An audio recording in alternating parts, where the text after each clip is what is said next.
Forward now. So I really want to just officially welcome you to this masterclass. I think of it as a masterclass rather than a webinar. And the reason why I think of it as a masterclass is because we become masterful when we do things repeatedly and we reflect and we improve the way in which we do things.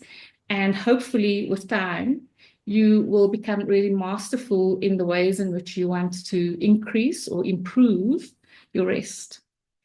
So before I get started, I have got a slideshow and I'm just hoping and praying. Lalani knows me. I'm just hoping and praying that I actually get to the slides because I just somehow, when one question comes or one comment comes, it just goes the way it goes. And that's just how it's going to, but we cover everything. Don't worry, you miss out on nothing.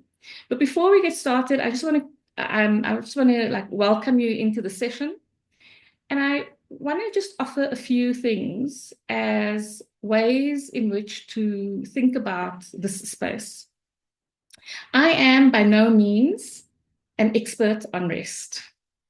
I want to just declare that from the outset. I am very curious about rest, though. And so I invest a lot of time in trying to figure out what rest is. And for the last 4 years of my life, I have really been deliberate about bringing rest into my consciousness, if not actively into my life as yet. So that is the one thing that I really want to offer, is that I'm also learning, and hopefully I will be learning from you and with you in this session as well. So I'm inviting you to please bring whatever it is that you've got to offer into this space as well. Some of you are happy to be on screen, come on screen and share it. Some of you just want to do it by audio. Some of you want to tap it into the chat. Please do it in whatever way is comfortable for you, but please bring your wisdom into the space. I have not got the corner office on the wisdom around rest. I know you do too. The second thing I want to offer is that one of the things I'm going to offer or ask of you or invite you to do is to suspend judgment of yourself. I know it's very hard to do just generally in life. We've got vicious or vigorous inner critics. But for the time that we are together in this space, try and see how you can relax the way in which you evaluate your own experiences, because I'm going to ask you to do some of that. Ironically, so much of the exhaustion that we experience is not necessarily because of the activities that we perform, but because of the sheer amount of judgment we cast and layer on top of the energy that we are putting out. Okay. And then I want to also offer that as soon as you are feeling unsure about something, as soon as you want to contribute something, please just raise your hand and I will include you in the conversation as rapidly as possible. I really want to offer that to the extent that we can keep questions to the very end, we do. But if you feel that it needs to be said at this moment in time, then please bring it in at that moment in time. Okay. So I am going to start a few slides. And the reason why I'm doing slides is because if I don't do slides and I just talk endlessly and we'll be here until midnight tonight, I might be here by myself, but we'll be here.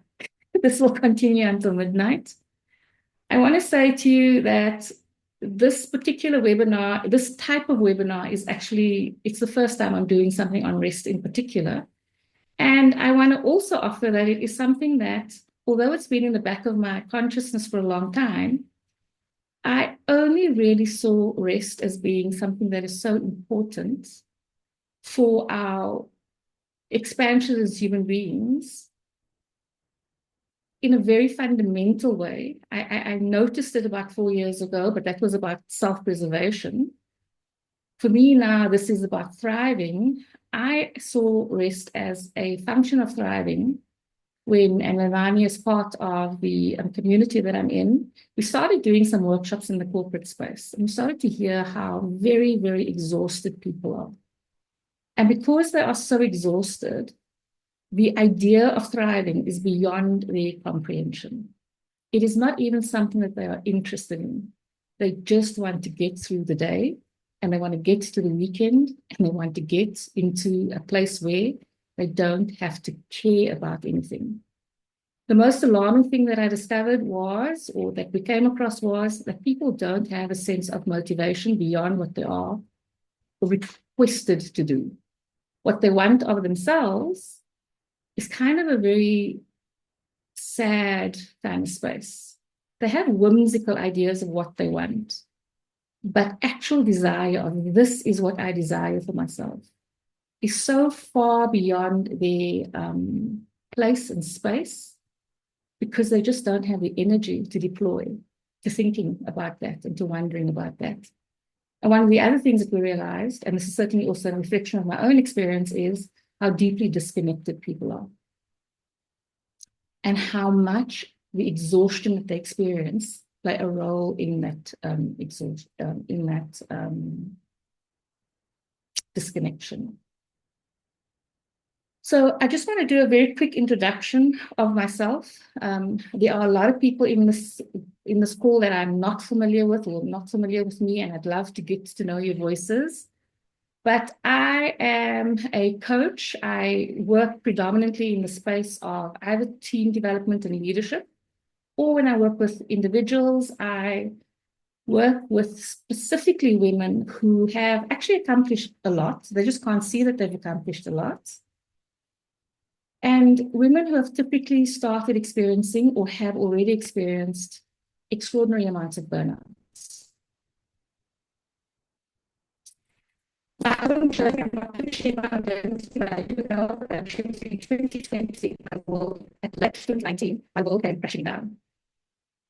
It literally came to a standstill in the sense that I couldn't get myself to make decisions for myself. I couldn't get myself to, I'm speaking very impolitely, but I couldn't organize a piss up in a brewery. That is how deflated I was.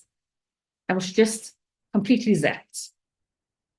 And instead of trying to fix things the way I had fixed things before, I had burnout before, by the way, I hadn't heard the word burnout prior to experience. I just knew intuitively that I needed to slow down. I knew deep, deep inside of myself that what I needed was not to do more, but in fact to do less. Previously, when I experienced burnout, I experienced my first burnout in high school, then as a student, and then in my corporate life. Previously, when I experienced burnout, my reaction to it was to double down. Get the rest, get the drip into my arm, get the recovery stuff, do the hospital stint, and then double down and do more. That has always been my response. This time around, I knew that I needed to slow down. And in the slowing down, I started to discover my own way out of my exhaustion and my burnout. And I started to really be able to categorize things that felt very important and very critical to who I am fundamentally. Now, one of the other things I want to share just before I move on is the first and the last burnouts that I experienced was not in the face of an ungodly amount of work. The two in between was I was overwhelmed with work and I was over-functioning. The first one and the last one had a lot more to do with what was happening for me internally. And so, in fact, the very last one, I was functionally, I say self-employed, I was unemployed at that moment in time. And yet I experienced a fairly catastrophic burnout. So I don't want to diminish the fact that being overworked creates burnout and exhaustion and makes you have to contemplate your need for rest. But I do want to say that it is about a lot more than being overworked. Right? So in this past few years, I really started to, zone in on what is important for me. There are a number of things that are on the screen. There's a lot more, but these are the things that are on the screen. I am completely besotted with human beings who want something more for themselves. And when that something more is just, I want more time for myself, I want more rest, I want more ease in my life, or if they're wanting to reinvent themselves, it's immaterial for me because the process of transformation is such an extraordinary process either way that I find myself just fascinated by people who are willing to put themselves through the transformation that they anticipate. I also believe wholeheartedly in the power of small shifts. I'm not necessarily obsessed with people taking big leaps of change and transformation. I love the power of small shifts, and I encourage the people that I work with to really hone in on the power of small shifts. And when it comes to rest, it's no different because actually rest can be quite a frightening experience for us. And then one of the things that really helped me to move out of my last burnout in 2020 or 2019 was to realize that actually I had no business talking about getting out of my comfort zone. I'd love to hear from you what your thoughts are about this. But the thing that I realized was that I had no idea what a comfort zone looked like. I knew what familiarity looked like, but comfortable and feeling rested and feeling spacious inside of my own body, feeling like I can do things, feeling without anxiety, waking up without anxiety. This was not a part of my reality. And so the idea that I needed to get out of my comfort zone was one that I interrupted very quickly. And one of the biggest shifts that happened in my life to take me from where I was to where I am now is that I started to realize that you can't thrive in a survival zone. That one of the biggest responsibilities we've got towards ourselves is actually to find our way to our comfort zone and then to expand that comfort zone so we can take on more and more and more without constantly putting our nervous systems under so much pressure that it feels like it wants to snap every time we try something new and something different. Even if there's something new that we're trying to do, is say yes when we feel like we need to say, or saying yes when the expectation is no, or saying no when the expectation is yes, setting a boundary, that is a huge shift for us. It's a huge challenge for most of us. And so we need to make our way from our survival zones to our comfort zones and to expand our comfort zones gently with time. I'd love to hear from you what your thoughts are about how you experience your comfort zone. And then in the journey from moving from survival zone to my comfort zone, I really started to plug into this idea of developing compassion for myself. That's another thing I would love to hear. How good are you, ladies, at being compassionate with yourself? Is it something that you feel very, very like it's a go-to for you? Or is this like stuff that you have to dig deep for? Jamie is saying she would define the comfort zone as being in a place that is completely uniquely yourself without hiding, 100%. And so many of us, we confronted with so much shame on a regular basis, whether it's known or unknown shame, that we actually operate from these shadowy parts of ourselves rather than from the light that is uniquely ours. And Wanda is saying, compassion is a work in progress, likewise for me as well. And initially saying, yeah, you have to dig deep. And Deshni is saying, self-compassion is unknown to her. And Jamie concurs, self-compassion is very difficult because she has high standards. And so self-compassion really is about tempering the inner critic and the judgment and the shame that we experience on a regular basis. So one of the things that I started to experience, and this definitely started to happen for me by 2022, and Sebastian is also saying she struggles with self-compassion. So definitely by 2022, the shifts that had happened to me, these were all small shifts. I can't tell you what the shifts were, I started to realize that rest, like self-love, these are radical acts. And rest and self-love go hand in hand. But I also started to realize something important for me. I started to realize that because of how we are conditioned, that rest is actually, and giving permission to rest is actually a function of faith. And I'd love to hear your comments on that. I am going to continue, but I'd love to hear your comments on what I just said. Lilani is saying she doesn't believe in the saying magic happens outside the comfort zone. 100%. So I believe that happens at the edge of the comfort zone, right?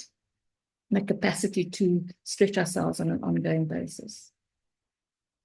So I want to just take you through a bit of a history lesson. But please keep the conversation going in the chat box. So we all know about the 2020 pandemic. I want to talk to you about the epidemic that nobody was talking about in 2020. In 2020, there was an anxiety and a depression epidemic that was actually costing every country, every single country, and South Africa is one of the highest costing countries per capita in terms of the cost of anxiety. Anxiety meds in South Africa, this happened previously in other countries, especially the US and in Canada and in the UK. But in South Africa in 2020, and it makes sense, but it had been climbing progressively, antidepressant medication or anxiety medication, that species of medication, exceeded the sum of all other medication being dispensed in the country. So that gives you a sense of how tired we are and how stressed out we are. So 2020 was not an anomalous kind of thing because of the pandemic, this happening because of the pandemic. The numbers had been increasing consistently prior to that, right? And so one of the things that we experienced in 2020 is that the pandemic came along, and the pandemic challenged this idea of constant hustle.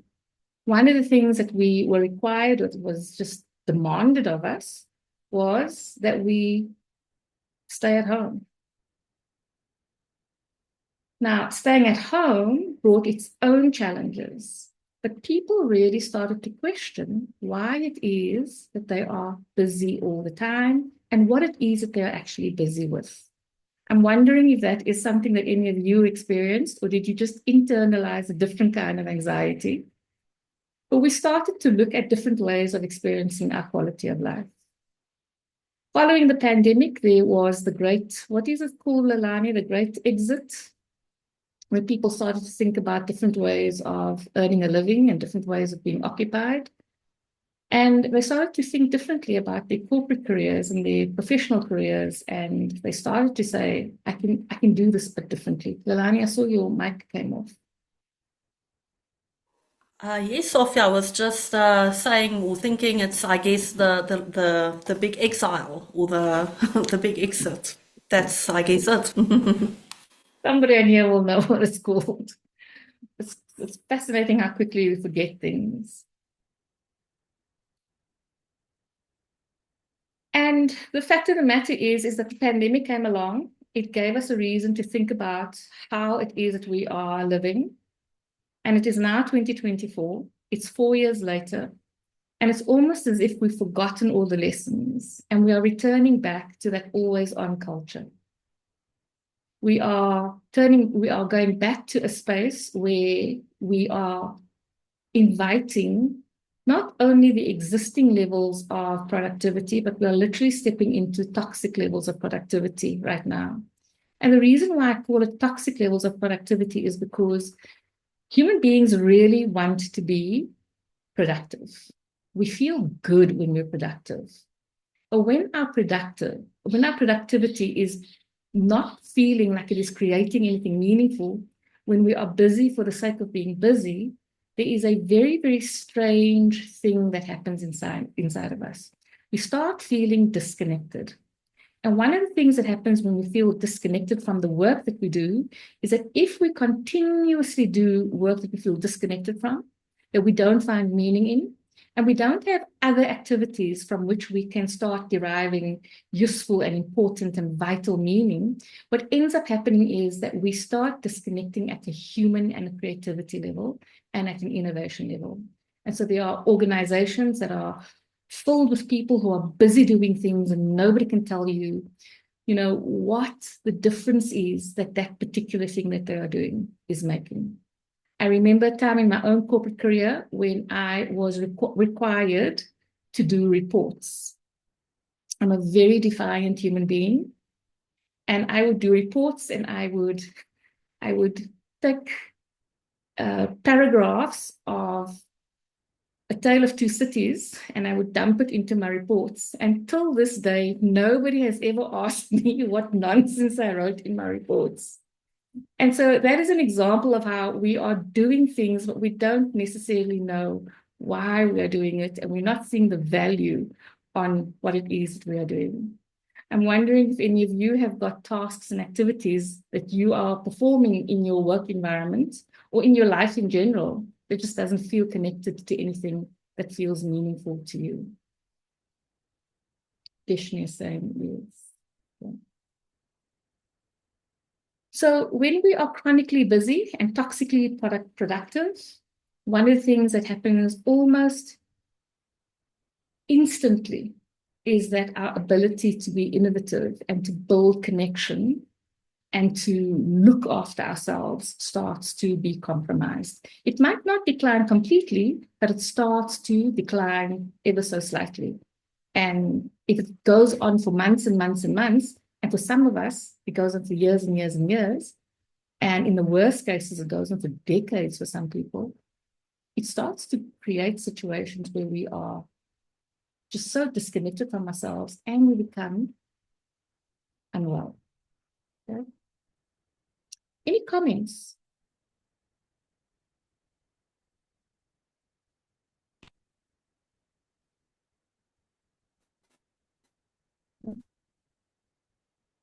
No, my slides.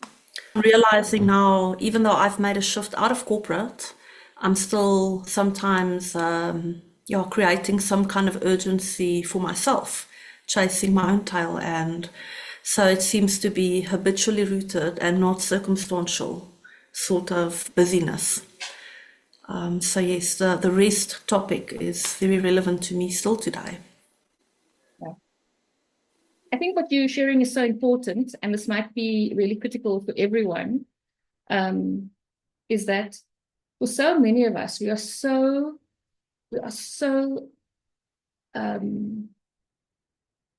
conditioned to operate from survival mode. So we only have motivation when there is urgency, when there's a fire burning, and when there is a problem. And when that isn't in play any longer, we actually don't know how to get our ducks in a row. I had a boss many, many moons ago, and I used to ask him, why is he always so hyper about everything? Like, can he just take a chill pill because it's giving me anxiety? And one of the things he said to me is like, don't you understand? If there is no fire, I start a fire. I don't know how to operate without a fire. And so that is and that, by the way, was something that he was very proud of. It wasn't something that he was saying with any tinge of regret or something. That was really just living up to that toxic productivity kind of energy that was in the space.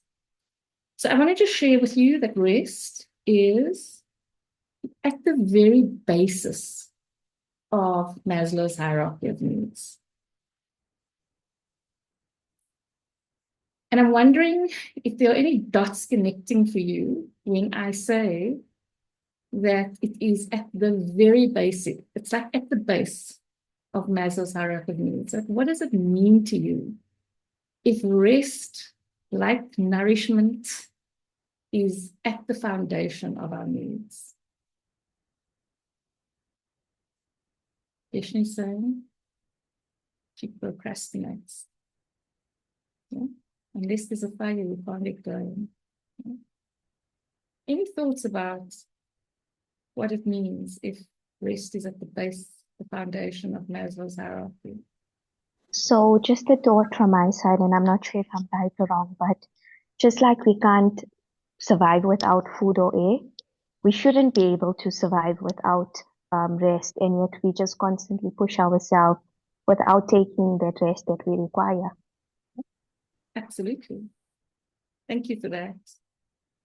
So what we do when we deprive ourselves of adequate rest is what we then literally compromise the rest of what lives along the hierarchy of needs. And one of the places that we are very, very challenged to experience the fullness of life is in our safety needs. When we are exhausted, when we are just so fatigued in life in general, we are very challenged to experience safety of any form, whether it's safety in the company that we're experiencing or whether safety in our employment. We are always having to look over our shoulder. And that is one of the things that is very accelerated or exacerbated by a tired mind. The tired mind is going to look for the boogeyman far more times than the rested mind. Now, the rested mind is already designed to look for the boogeyman. It's part of our biology, right? It's part of our neurology. That's how we stay alive. But a tired mind, a dehydrated mind, and so water is important, but a tired mind looks for the boogeyman almost 10 times more than the rested mind. Now, the rested mind is already looking for the boogeyman or looking for safety 14 times for every time that it sees goodness, a positive thing, right? So think about what the implications are of a rested mind. Think about how you experience your colleagues when you're tired. Think about how you experience your significant other when you're tired. Think about how you experience traffic when you're exhausted. How much faster do you go from being neutral to being triggered by comparison to when you're rested to when you're feeling tired and exhausted? And of course, there's a scale between the two, right? We really struggle to build trusting relationships when we are exhausted. And so the implications of this is that we feel disconnected and lonely. We don't feel seen, right? And because we struggle with belonging when we are tired, our esteem needs, which is that ability to do enough to feel respected, to see the value we are creating, is very challenged.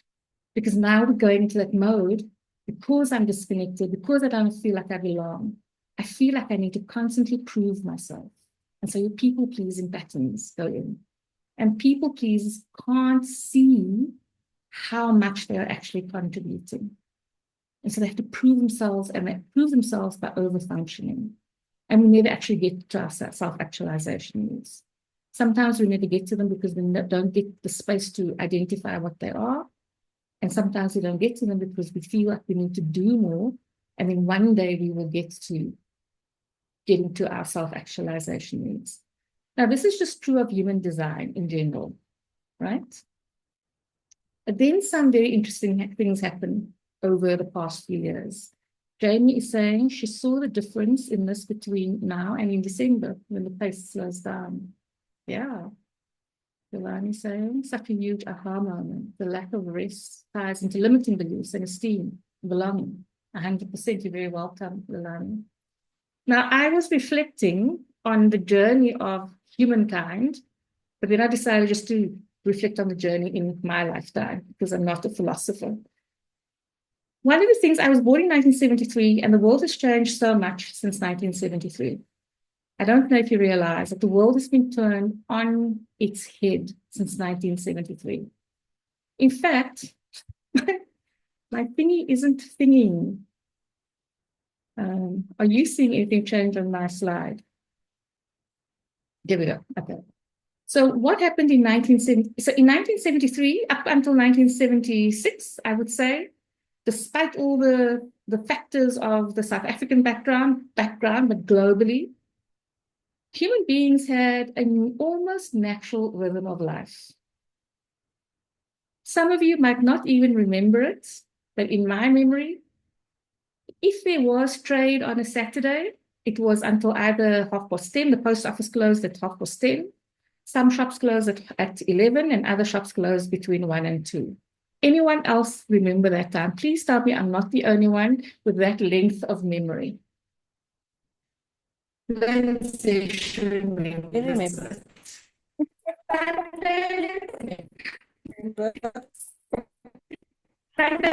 Days, family, spirituality, connection. I hope that connection is holding.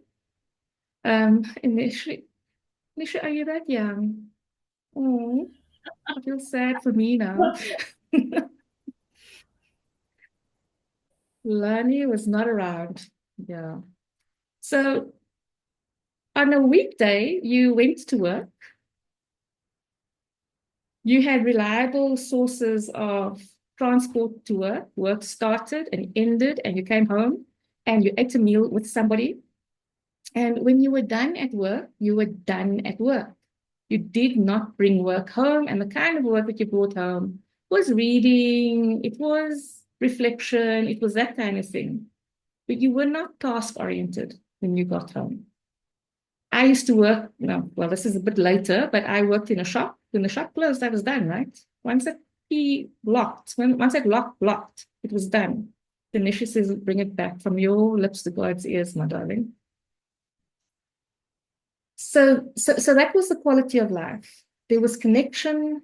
There were very, very few industries that was working outside of that was normality. So transport, police, I would imagine, hospitals. But life had a stability and a rhythm in which people could catch their breaths. And then in 1976, television came.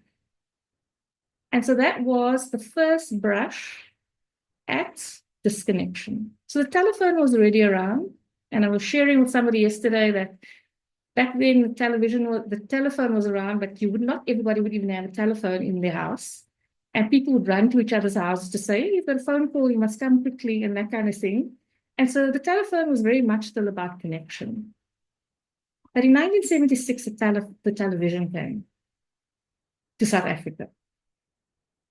I lived in a household, we didn't have a television until the 80s, but the television started to fritter away at connection.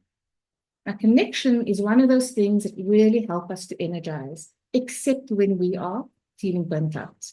Then we don't want to connect. The connection helps us to energize. And we don't necessarily even connect with others. In the stillness that is available to us, we get to connect to ourselves.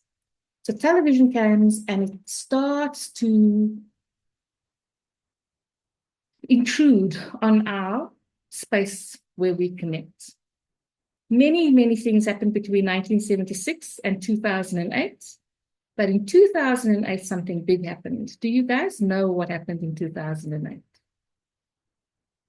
This thing has changed our lives completely. This thing has set us onto the path of dopamine addiction like nothing else. Possibly the financial crash and all of the crises. So social media was launched, and something else. We started to have smartphones. So cell phones were already around. We had cell phones already, but the smartphone really and truly came into play. And our dopamine addiction went berserk, and things have not slowed down in changing ever since then. And if we are dopamine addicted, rest becomes really, really challenging for us. Right? If you've got any questions, please ask them, because I don't want to launch into a conversation about something that isn't needed.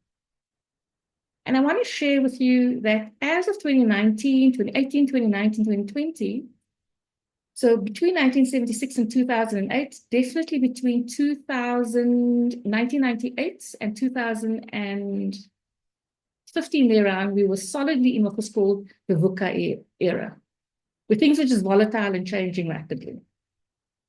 But something was changing so much because it wasn't only changing rapidly, it was changing seismically for us. And what the social anthropologists have started to notice is that things are changing so much that we are now reclassifying the era that we are living in, and it's called BANI. I'm not going to go into BANI, you can check it out online.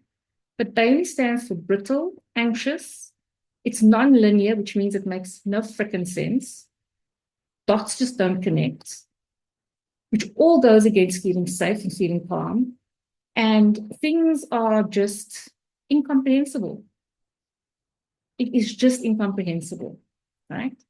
So the A part of BANI is so all of BANI affects us, but the A part of BANI is what is so important and what challenges us in rest. The A says we don't need to experience anything any longer for anxiety to happen. We had a lot less security previously. We are living in the most safe and secure time in human history, in spite of what the news tells us. But because of how we are hyper-connected and we are seeing things that a normal human being wouldn't have seen in a lifetime in a single day, we consume more information in a day than someone in the 17th century, 16th, 18th century would have consumed in their lifetime, right? So when we wake up in the mornings, we are already feeling like we are behind. We are already feeling like, how many of you, just by a show of hands, how many of you wake up feeling as though something is already wrong? Like you're already behind, like you've already forgotten something, like there's already a problem, like there's already trouble. So we've got hands going up. And so that is what Bain is saying. Bain is saying that we are already coded to feeling frightful, feeling stressed, feeling anxious. And the thing that happens to human beings is that when we are stressed out, we become not nice to other human beings. And part of the process of becoming not nice to other human beings is we also become not nice to us. That's a biological response, it's a neurological response. If the brain sees that there's anxiety, it goes into survival mode. So gone are the days when we are just still and we are multitasking like crazy. Now, by the way, in that era that I talk about before television or before 2008, in fact, it was kind of in the late 90s and the early 2000s where this concept of multitasking came onto the scene. This was also the time when women entered the workforce in a very, very robust kind of way. And we were starting to step into leadership positions and we wanted to be superwomen. And multitasking was part of the way in which we step into superwoman vibes, right? Jamie is saying, yeah, WhatsApp during after hours. I mean, that is just insane, right? I don't look at WhatsApp after a particular point in time. Multitasking was a vibe. Now it's just anxiety. Yeah, we thought we were cool when we were multitasking, right? I mean, like I thought I was superwoman. I thought it was the bee's knees, but yeah. So do you understand the backdrop of what is happening for us? We are not sitting as individuals who are just feeling like we are crashing and burning. We are being set up to crash and burn. And the only thing that I can offer is that we have to rudely interrupt the status quo to ensure that we don't crash and burn. So I want to ask very, very quickly, you are all signed up for a rest workshop. What inside is rest? Any thoughts? I'm so worried about my internet connection because I see I'm quite spacey on the thing. Can you repeat that, please, Sophia? What is rest? Like you all want rest, I'm assuming. That's why you're here. But what is this thing that you're wanting? This rest thing. I dig this chick on the picture's attitude. She's like speaking volumes there. What do you think rest is? Is it a nap? How many of you wake up tired in the mornings? Kalani says yes, she's representing everyone.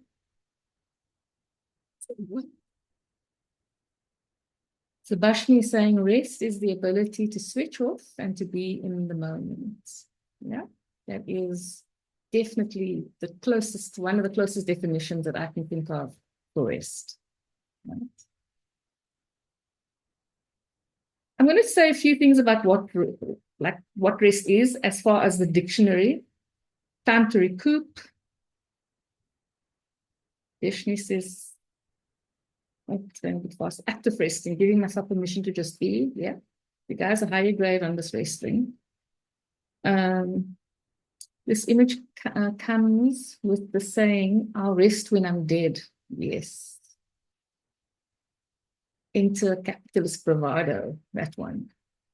I'll rest when I'm dead literally started to come onto the scene when the financial markets started to use computers and accelerate.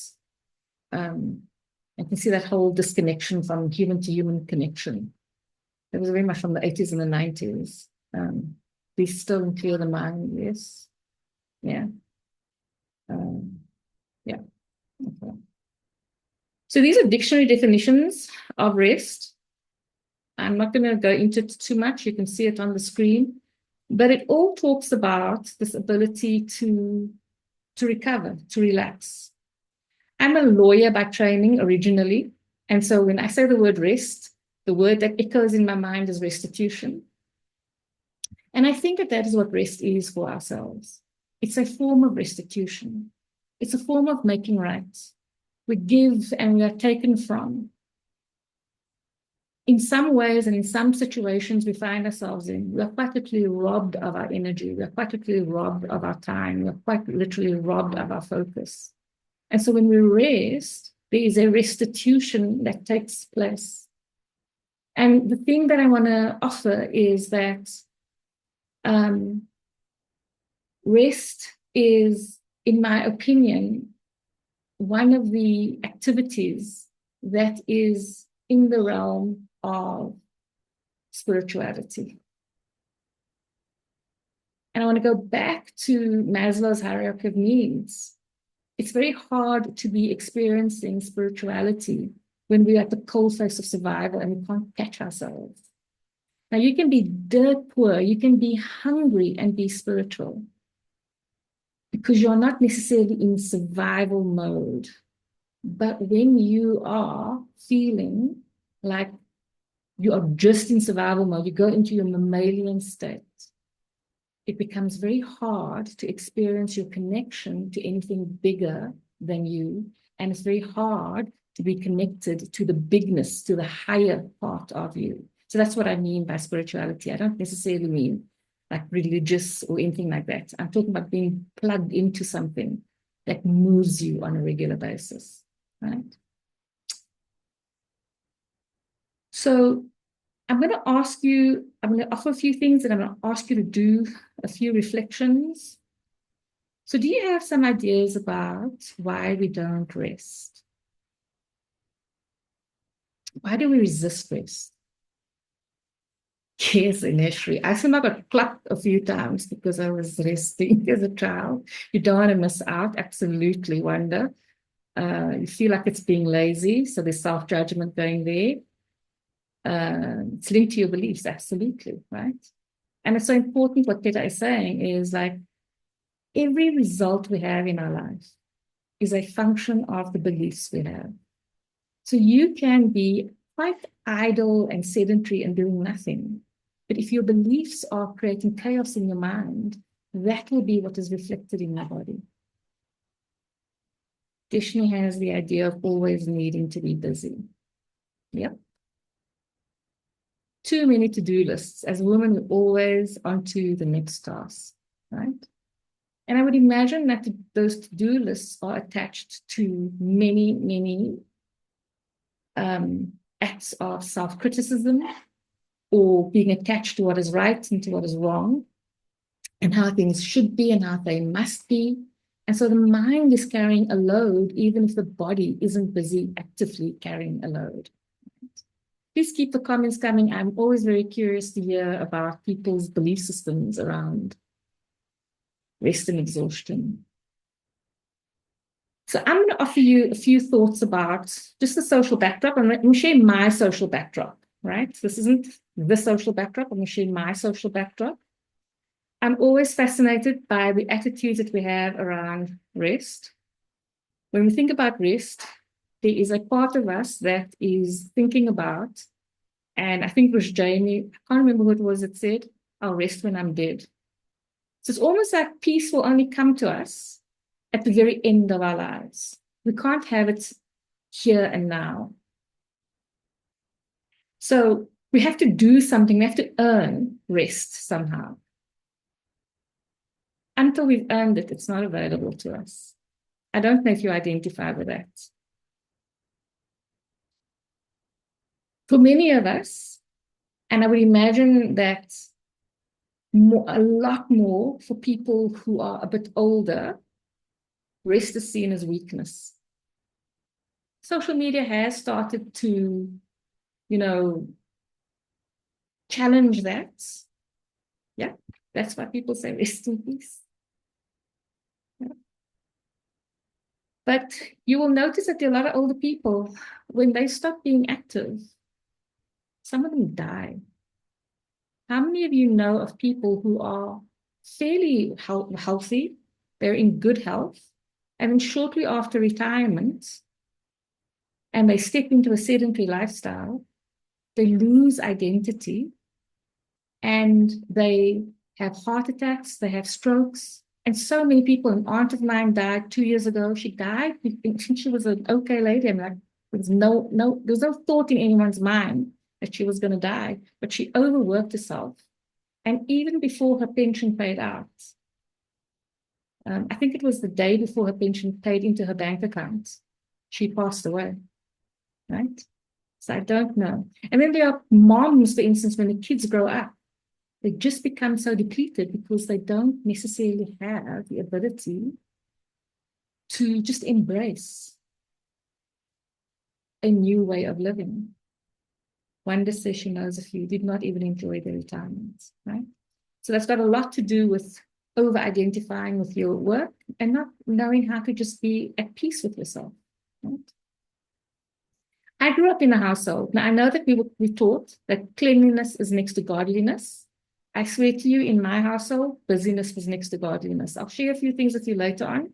But if I have a rand, just 1 rand for every time, as a young child, I was told the devil finds work for idle hands, I would be summa liquor rich now, right? So it was literally penalized when you were stole. You're practically penalized. You were given a chore, you were scolded, something would happen and you would be interrupted. Now we are doing this to our kids now as well. They don't have downtime. Once school is done, they have all these different activities that they are launching in. And then after the activities, they have got other hobbies. And so nobody knows how to be bored any longer. And I think that boredom is one of the most beautiful things for us. I've missed the chat. They lose themselves in responsibilities. That's people passing away, or aging. Subhashini has a general fear of rest. Yes, I identify with that so well. Okay. And then that whole capitalist bravado, I suppose you would say the patriarchy, where it says I'll rest when I'm dead. And that really reinforces this idea that you are weak if you want to rest. I want to say to you that in 2020, 2021, and 2022, the number of people who died at work accelerated big time because they did not have that internal permission and compass to say, I am tired, I need to rest. No, here's the boundary. So the people who died, ironically, predominantly were youngsters, younger people trying to prove themselves, and they literally would have heart attacks, or they would have aneurysms, or those kinds of things, because their bodies were just depleted. Okay. In Japan, a word was, I can't remember what the word is, but a word was quite literally created to describe this phenomenon. And if you think that South Africa has a high work ethic, in Japan, it is almost maniacal. Okay? And in France, in 2021, 2022, legislation was created to interrupt workaholism and being over-focused on work. Ineshi is saying, yeah, they literally work themselves to death. Ineshi was saying, I was just thinking about my child being busy. What will happen in 15 years of them in terms of family? I think this is such an important question to be asking, and hopefully we'll have a bit of time to explore that. But restfulness and humanness is very deeply associated. And in the economic era beyond Baini, we are going to need more humanness, right? Super impressed by my younger kids. They're like, resting is the superpower. Yeah. And just think about it. My kids also know how to rest, but then they irritate me when they rest. But that's part of my conditioning, right? Because for me, it's wrong somehow. There's a wrongness to it. I hope I haven't missed anyone's comments. Yeah. Identity around work. So one day you and I will like this on the topic here. So I want to offer, we're going to talk a bit more about rest, but I want to offer that rest is an act of abundance. And I will go into that a bit more. And if you are into the law of attraction, let me tell you something. Law of attraction doesn't work from survival. It just doesn't work. When you are attracting from a place of survival, you will attract more stuff that keeps you in survival. That's the only way it can work. There's no other way for it to work. And rest is also an act of self-leadership, because what it takes for us to claim our rest is so extraordinary that I think that it is amongst the bravest things that we can do. I'm actually getting quite emotional. I'm just saying that out. Yeah, Sebastian is saying she worries about the kids with their jam-packed schedules. Are they being taught about the importance of balance in Western schools? They are not. They are not. In fact, they are humiliated when they advocate for their own rest and downtime. Obviously, there are different kinds of school systems, but I'm talking about the general kinds of school systems. And even at school, it's better for you to be seen to be busy. You don't have to be actually creating anything of value, but you must just be busy, right? Oh, Jamie, I hope that you'll have some nuggets to share with them, your nephews, from this onward. You guys have listed all of these. I'm not going to go through them, and I'm not going to list out what these beliefs are. You guys all know it. I think that rest and our people-pleasing and our over-functioning and our perfectionism and our imposter syndrome is all very intertwined. And so one of the realizations that I had over the past 4 years, and definitely over the past time that we're doing this work in the corporate space where we're working around wellness, the big realization that I have is that when you learn boundaries so that you can do things like rest, you are actually doing something that is so radical for your nervous system that if you focus only on boundary development, building capacity around boundaries, especially the boundaries that you have with yourself. For instance, when you hear yourself speak in a particular way to yourself, you shift over and you create a boundary and you honor that boundary. Yes, Jamie. Boundaries are absolutely self-love, right? Well, they're one of the expressions of self-love. When we do work around boundaries so that we can experience things like rest, we are at the heart of personal power. We are at the heart of being autonomous and sovereign. And we are at the heart of being high impact human beings, not just in our own lives, but in the lives of people around us. If we start operating and really evaluating what our boundaries are and how we are going to honor our own rest, we will start questioning our productivity, and we will start really getting rid of the productivity that is unhealthy for us and unhealthy for the environments that we're in.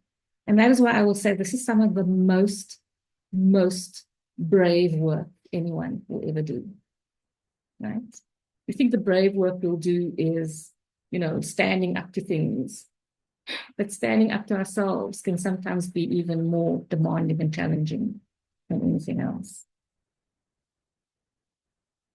So I just want to reiterate this idea. How many of you feel that you can only rest once you've earned it?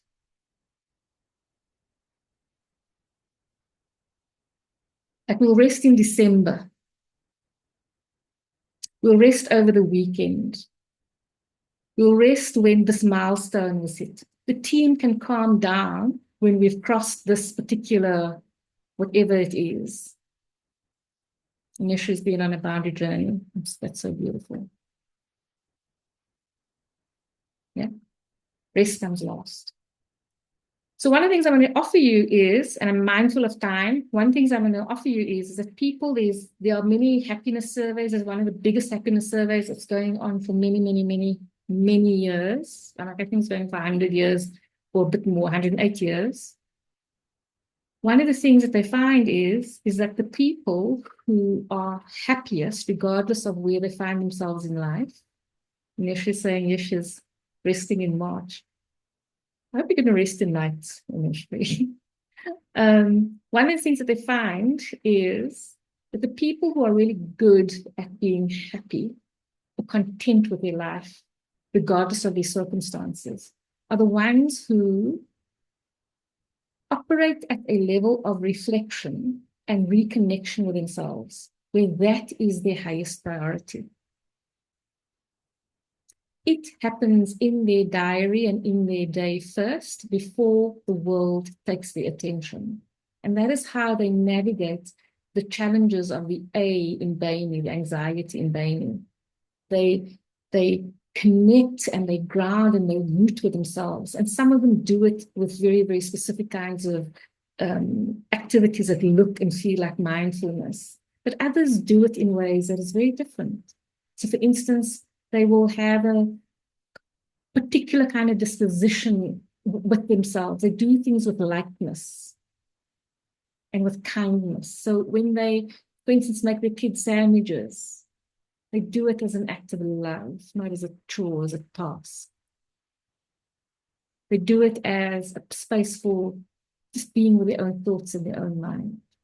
And so for me, one of the things that I've shifted in a big way is when I do two things, two very specific activities that I do, because I do it daily, is when I sweep and when I wash dishes. I sweep quite compulsively, by the way.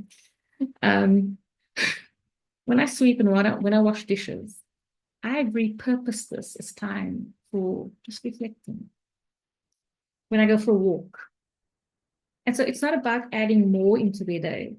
These people use the time, the activities that they have, and they use it as gifts to themselves. And it's that ability that we have. We choose the meaning of anything that we do. And so the meaning that you can give to the most mundane activities can make those mundane activities the most sacred activities in your day-to-day life. And I think that that's the real gift. It's about finding the sacred in the mundane. Jamie's saying something I came across recently. It's jumping. That people who treat their weekends like vacations find most. Absolutely. I realized this a long, long time ago. And even though I realized that making my weekends like vacations is something that I'm still working on very hard, because the conditioning up here is what needs to shift. Am I worthy of that vacation? Because I still think I have to earn it. Right? I see there's a lot of parts for that comment. What is beautiful? I'm imagining that it's this finding the sacred in the mundane. Yeah. Yeah. Awesome, Wanda. So you got your money's worth from the session already. I think one of the other challenges, and I think Subhashini might have alluded to this, I can't remember, she just said that she is quite resistant to rest. So when I did this When I did the slide, it had a backing, but when it came to PowerPoint, the backing got lost. So I hope I can read it clearly, or you can read it clearly. The thing about rest is when we are still, and I'm not talking about when we are sedentary, because a lot of us can do nothing. We can be idle in front of the TV, but we are distracted. Rest is not when we are distracted. I don't know if you've experienced it when you sit in front of the TV. It can be the most exhausting thing. There's a moment at which sitting in front of the TV is enjoyable, but when we push past that moment, we get sick in our heads and we become exhausted. And anytime we are doing things to be distracted, it depletes us. So rest is such a vulnerable and such a brave thing because every single one of us has an emotional resistance to rest. We can't fall asleep at night because of the emotional stuff. What am I missing? What am I losing control over? Right? And rest brings up discomfort because when we are resting, when we are, and I'm putting inverted commas, in that space of boredom, that's when the difficult emotions start to surface. That's when we start having to deal with the reality that we are working so hard to avoid. The reality of, I'm going to use it as an example. My boss asked me to do this. The reality is that I should have a conversation with him and probably tell him, I'm not going to swear now, but tell him to bug off. Right? But then we have to deal with our loss of personal power in the situation. We have to deal with the fact that we feel powerless. And one of the things that our brain is designed is to get us away from feeling powerless as quickly as possible. Right? And so when we are bored or resting or still, we feel a very, very rapid need to escape. I do meditations with people. In fact, Lalani does meditations with me with people sometimes. And one of the things that they tell us very, very, very frequently is the moment their minds get still, they start looking for tasks. So their body will be still, but they will find jobs for their minds to do, right? They will do anything to avoid feeling what is coming up for them. And so we really cannot go into a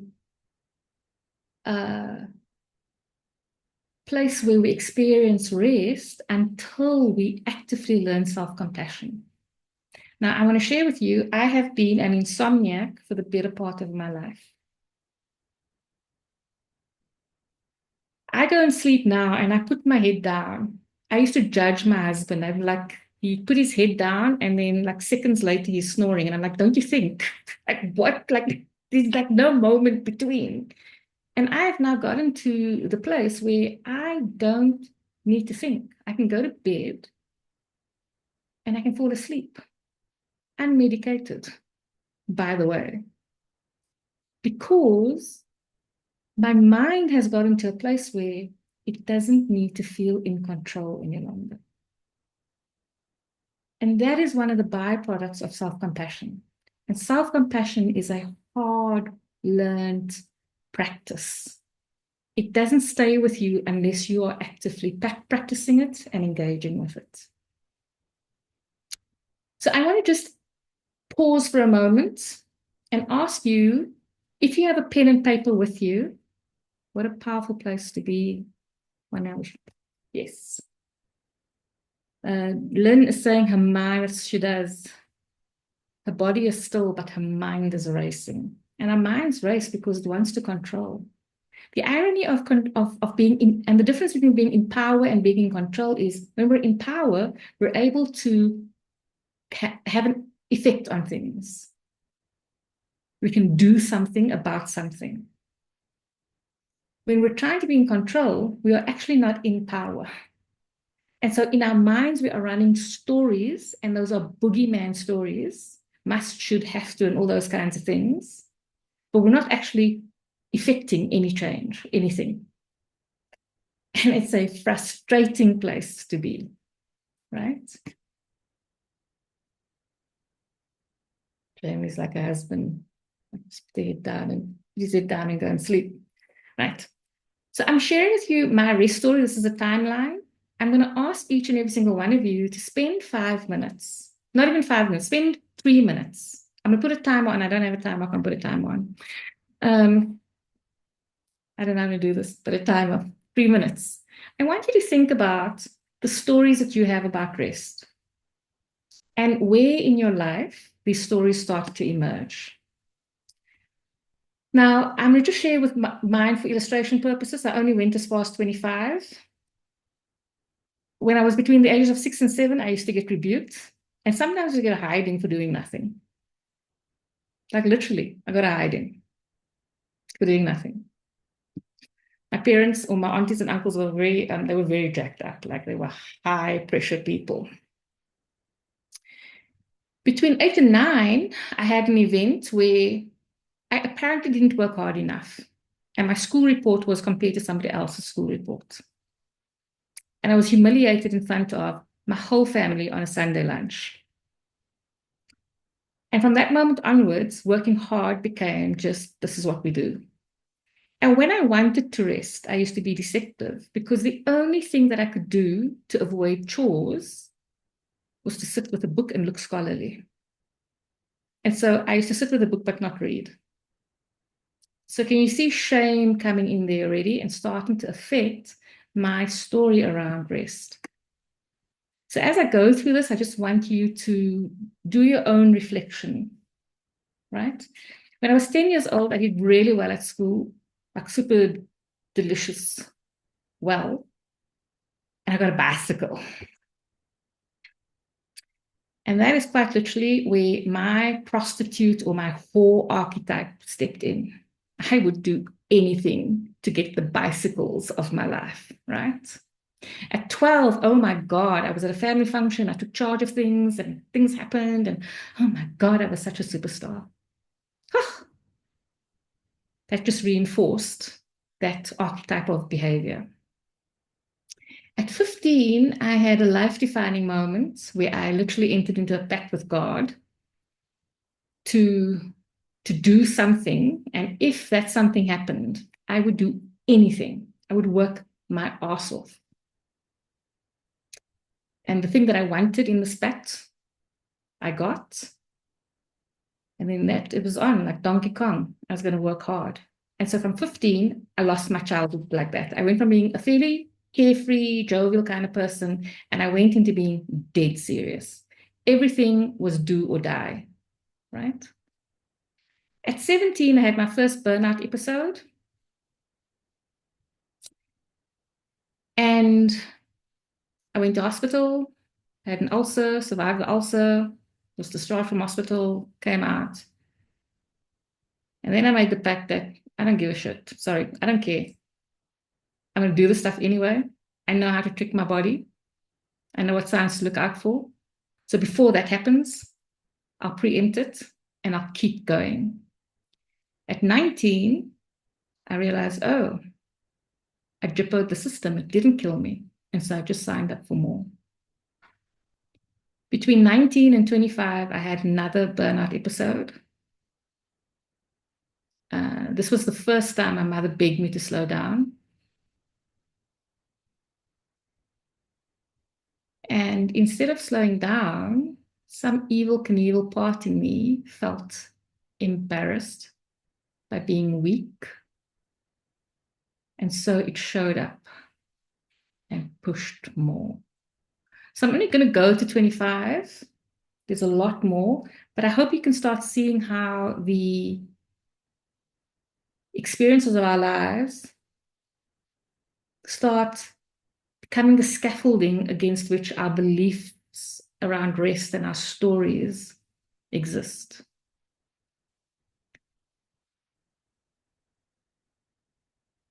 So I'm wondering if you've got any feedback or comments about what you've noticed.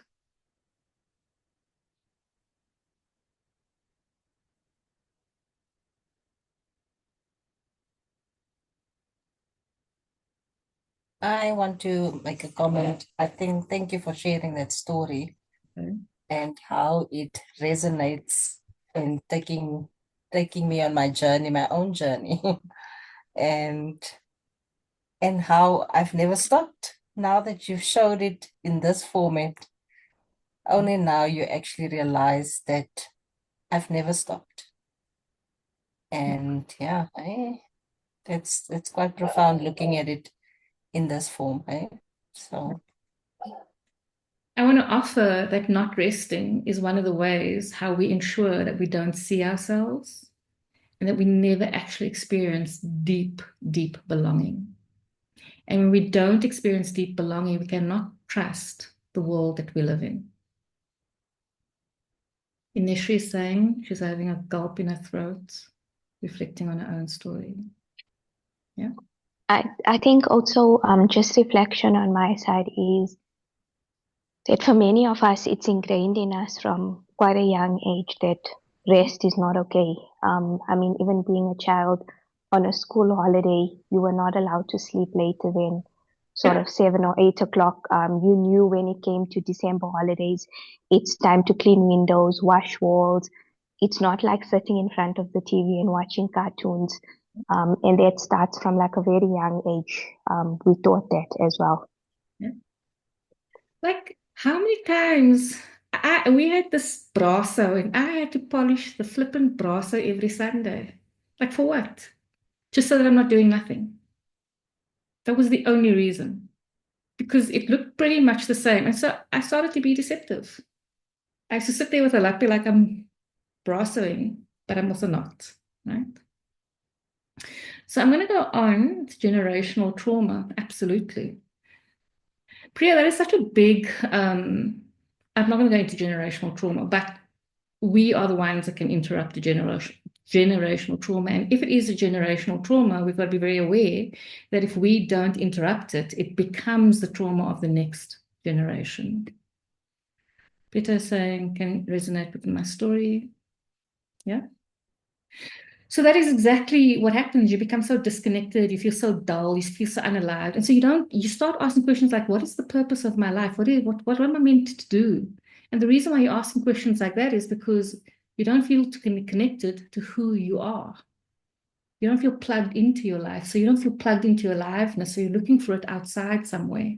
And so you want to simulate aliveness. But the only way to experience aliveness is through being plugged into who you fundamentally are. And rest is essential for that.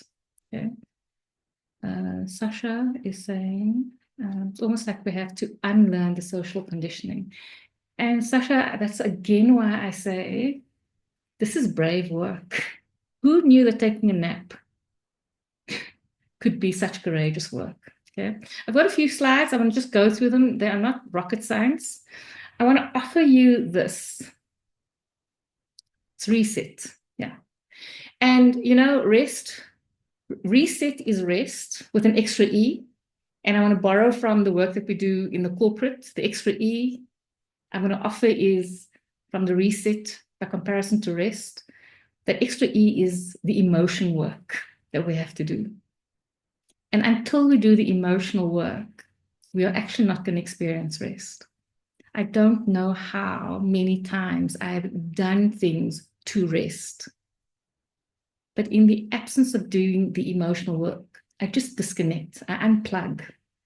But at the slightest shift in my circumstances, I'm back to the same level of exhaustion. So we all have those experiences.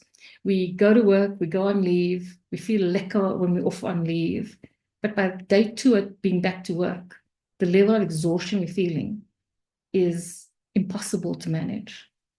And that's because we never actually did what rest requires, which is to see ourselves. Okay. And we can't wait for the end of the year to see ourselves. This is something that we have to do on a regular basis. So what rest really is the ability to turn away from external stimulation, to move inward, and to restore our energy. And to be very awake to, are the experiences of our lives serving us? And are the processes in our lives serving us? And so reflection is vital to experiencing rest. So it's not just about doing nothing. It's about evaluating our own life experience, not judging it, not overanalyzing it. This is about contemplation. And so contemplation is a thinking space that isn't judgmental. It's not aggressive. It's not unkind. It's curious. It's looking for moments of delight. And it's got compassion for the moments that there is no delight, right? And so how many of us actually know how to do contemplation? Because if we're in over-analysis mode and overthinking mode, that's hard for us, right? And part of the reason why self-compassion has allowed me to sleep is because I've just let go of over-analysis. I don't lie awake thinking about things anymore. I have the ability to say, that's okay. That's tomorrow's problem. Now, go be good to yourself and actually buy into it, right? But it's taken work and practice to get there. So rest, you're very welcome, Jamie and Wanda. Rest requires safety. Rest requires stillness. Ladies, rest requires permission.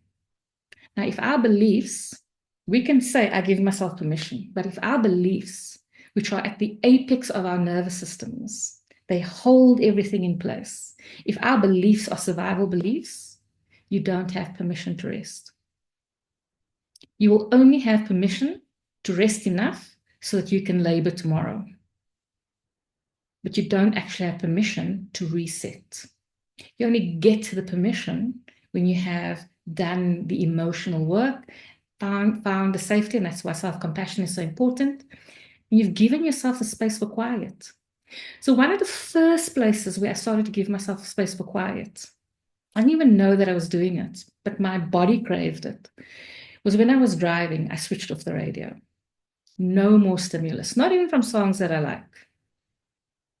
The only place I was present to was with myself, and it was kind of where my mind went into liminal space, right? Beautiful. So rest requires reflection, and I've mentioned many times that rest requires self-reflection. I am running out of time, so I'm going to go a bit faster, but I think we've covered everything. Connection is a function of rest. Okay. It's not clicking. Why is it not clicking? There we go. So I'm going to give you my own definition, my own experience or explanation of rest. I think that rest is like magic. It's mysterious, like magic. It defies all kind of logic. And the thing that I know about rest is that it's counterproductive. The more I rest, the more productive I get. The more I do surgically what is needed. I promise you, I decided I wanted to do this webinar. It was one moment. 25 minutes later, I had the webinar out. Prior to this, it would take me weeks and months of over-analysis of who am I to do this webinar, right? And so I'm so much more productive with rest than without rest because I'm not fetching boogeymen in my mind. I believe that every act of rest is an act of surrender. And so if you're tossing and turning at night, what is the surrender that needs to happen for you to actually experience rest? I feel as though rest is an act of faith. It's an act of vulnerability because there are things that are out of your control. And when you're trying to control things that are out of your control, like your boss's opinion, your colleague's opinion, and I'm not saying that you must break contract with people, but when we are trying to please people so that we can influence their opinion of us, and we are not pulling boundaries so that we can start hoping people have a good opinion of us, what we really need more than anything else is to step into an act of faith and an act of surrender. And I believe that rest, like love, is exponential. The fact that I'm here hosting this webinar for me is such evidence because 2-3 years ago, it would take me 3 months before I actually make the first move. So many conversations before I actually think, oh, okay, this is a credible or valid idea, right? And I don't know if you can resonate or any of you resonate with that. We've spoken a bit about this already. I don't believe that you have to get out of your comfort zone. I believe that magic happens in your comfort zone. And at the edge of your comfort zone is where you feel aliveness. You are not destroying your nervous system on an ongoing basis. Okay. And then we've spoken about self-compassion. And so I'm going to tell you about the 7 kinds of rest. I'm not sure what you're referring to when you say you're struggling with that at the moment. Self-compassion, I imagine, right? I would imagine that. There's physical rest. That's the rest of the body. It's taking a nap. Guys, we need to take naps, right? The ancient peoples all took naps. Okay? Wonder says, yes, she naps. Wise woman, wonder. Mental rest. That's that ability. So your mind can't stop thinking, but it's that ability to give your mind permission to just meander, to just be in that liminal space. Now, many of you can't necessarily switch off your analytical mind. I would say to you, then do things which connects to the other kinds of rest. Do things like coloring in or doodling. Do things that are distracting, but it doesn't provoke active thinking. Okay? Then there's emotional rest. Guys, emotional rest is very important. If we don't express our emotions bottle up inside of us and they become tumultuous. Now, they don't become actively tumultuous. They operate in the background. They transform into anxiety, they transform into self-doubt, they transform into perfectionism, they transform into all kinds of ways in which you resist being your own force of life. You resist your impact and being impactful and effective as being you. If we don't give expression to, and I'm like, this is like a year's worth of talking, can't cross that now, but emotional rest is about really giving space for your emotions in a way that is respectful and not judgmental. Then there's sensory rest. It's about switching off the stuff that grabs our attention. Our phones are a huge part of our problems. I have to work in a room that is different and separate to my phone. I leave home from time to time without my phone because the temptation is just too big for me. Then there is creative rest. This is so important. How many of you are actively creative in your lives? I want to say that doing things with your hands is so important for rest. So many people, I know that there are people on this call now who are actively creative. What creativity does is it allows you to process things passively, not actively, which means that you're jumping brainwaves, and we don't have time to go into brainwave shifts. But the impact on your health and the impact on your well-being of just jumping from the beta brainwave, which is the busy active brainwave, just the alpha brainwave, shifts the way in which chemicals are distributed in your body. Right? And creativity is one of the fastest ways to make that shift. Playing puzzles, yes. Let me say taking forever to put something together because overanalyzing. Like, who am I to do it? Right? Your critic is hyperactive when you are anxious, and anxiety needs rest. Right? And needs these different kinds of rests. So you will see there's a lot of somatic influences here. We need social rest. We are mammals, we need connection. So social rest is disconnecting from relationships that don't nurture us and plugging into relationships that do nurture us. And for me, a lot of the social rest that does nurture me doesn't even involve being face-to-face with people. I love connecting face-to-face with people, but it's about putting on a YouTube video or plugging into a podcast or, wonder, candles, beautiful, and gardening. I know gardening is like doing God's work, right? And then there is the social aspect of all of these activities that you can do. Like a lot of creative activities are done socially. So you don't have to have friendships that are about your whole life. They can be about slices of your life where you really are plugged into something special for yourself. And you can see how all these different kinds of rest can intersect simultaneously. And then there's spiritual rest, stepping into something that helps you be part of your bigger self. I'm hoping you guys can give me a few minutes longer so that I can just finish off the slides.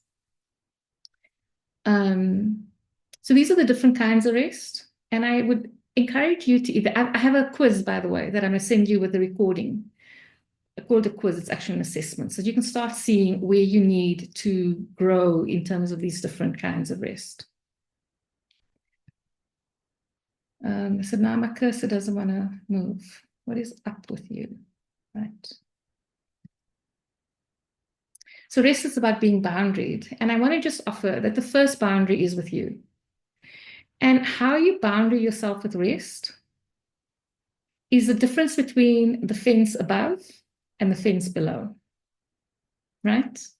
Can you see the two fences here in my picture?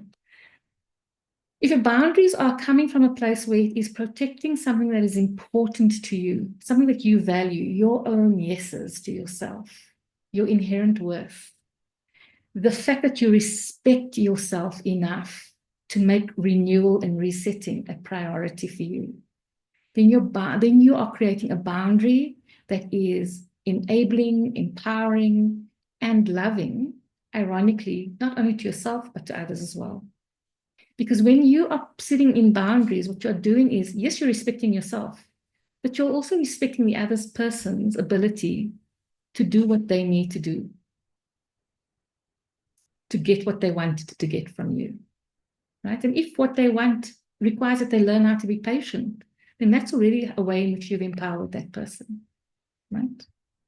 But very often when we push back on boundaries, we get other people to think and to reevaluate their own priorities. But we don't have those conversations. So we all just go along with toxic productivity. Another way in which we experience boundaries is we just do it from a place of survival. It's the last thing we think to do.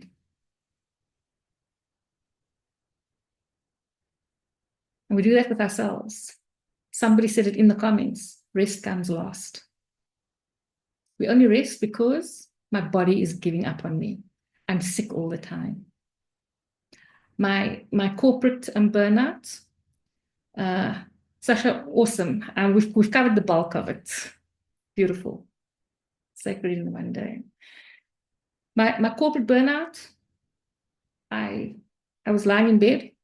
I tried to put my feet to the ground and my body wouldn't respond. And so the boundary was determined for me, but not by me. Okay. So a rest is an expression of self-love, and boundaries are essential for self-love. The last thing I want to say, that rest is a mechanism for abundance. How many of us are good at receiving? Very quickly, with a show of hands, how good are you at receiving? Or just a comment, a heart or something in the comments. How good are you at saying, thank you. Thank you for that compliment. Yes, I love this dress. Right? Not good at all. Nope. Fail. Right? It's now your superpower. After LTV. What is LTV? Lifting the veil. Oh, okay. Oh, you are a Tarrant person through and through. You are lifting the veil, right? So receiving is a challenge. And so we can't receive our own rest. Remember I said earlier, we all said earlier on, we have to earn our rest. We have to want it. We have to have been given permission to rest. We'll rest when the milestones are achieved. So rest is a tool in which we enter into a relationship with ourselves. It's an extension of self-compassion. Where we enter into a relationship with ourselves where we give and where we receive. It's an act of kindness. It's an act of love. Rest is one of the ways in which we parent ourselves. So when we have little babies, we put them to sleep, we put them to rest. And so this is one of the ways in which we receive that from ourselves.